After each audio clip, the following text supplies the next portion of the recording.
Vernon Bryant, staff photographer Dallas Cowboys defensive end DeMarcus Lawrence, 90, works out before a game against the Tampa Bay Buccaneers at it. Vernon Bryant, the Dallas Morning News, Bryan Broaddus, DallasCowboys.com writer and former NFL personnel man, joined the Shan and RJ show on 105.3 The Fan, KRLD-FM, recently to talk about the Cowboys' off-season thus far.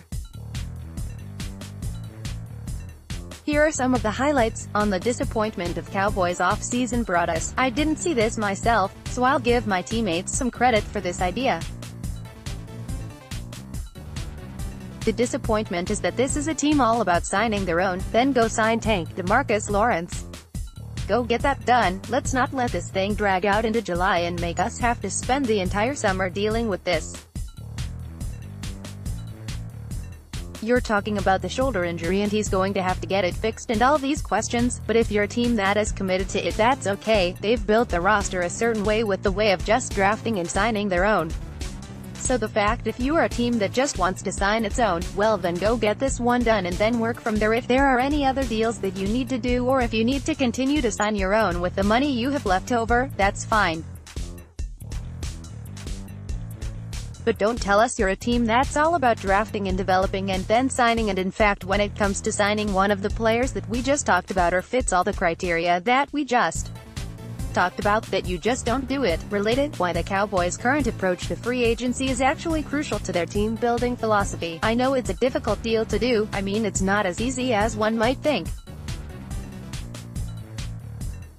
But you've also got it as, okay, I'm willing to give you $20 million, so it's probably going to be north of that if we're going to get this deal done. I just feel like it's unfortunate that we're now a team that does that. That does not really dip our toe into the free agency pool, but we like to sign our own, but we can't sign our own."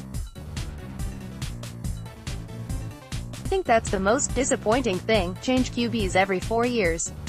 Broaddus: "This team should absolutely change quarterbacks every 4 years. They should never pay a quarterback is what they should do. This is the one team where the general manager's not going to get fired. I would try and take the opposite approach here.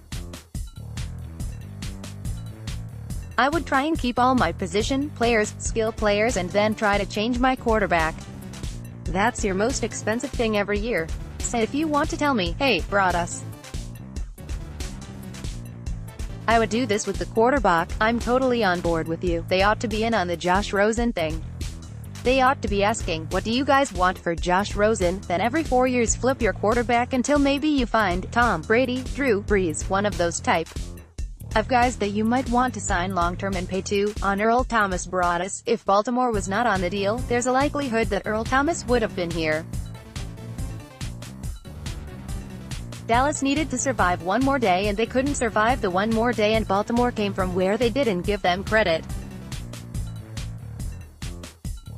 They had a big day. They got Mark Ingram done as well. I did not see the Ravens as being the team. I was thinking more like the 2 years, $22 million kind of thing, trying to guarantee that. I was thinking this thing was going to get with him not going anywhere, that it was going to mean the $10 minus $11 million a year. The Ravens really blew everybody out of the water, and good for them. They kept it very quiet and then were able to swoop in and do what they needed to do." On Jason Hatcher's comments about Tony Romo, Broaddus: "I don't think he was wrong in his approach or the information. I think where he was wrong was the delivery. If you're going to go scorched earth, I get it. Maybe not a lot of media training there. I'm not asking him to hold back on his words, but the way it's presented I think is important to the message. I know Hatcher confronted me one time at Valley Ranch. He came into my office about a report that several of his teammates had told me he was a selfish player. He was a player that didn't want to play hurt, didn't want to put on bad film. These are all things that going into a contract year and all that, and I had teammates tell me that, and he came into my office and confronted me about it. There's ways of doing things. You talk things out or whatever you want to do. I applaud him for giving you the information. I laugh at him for the way he presented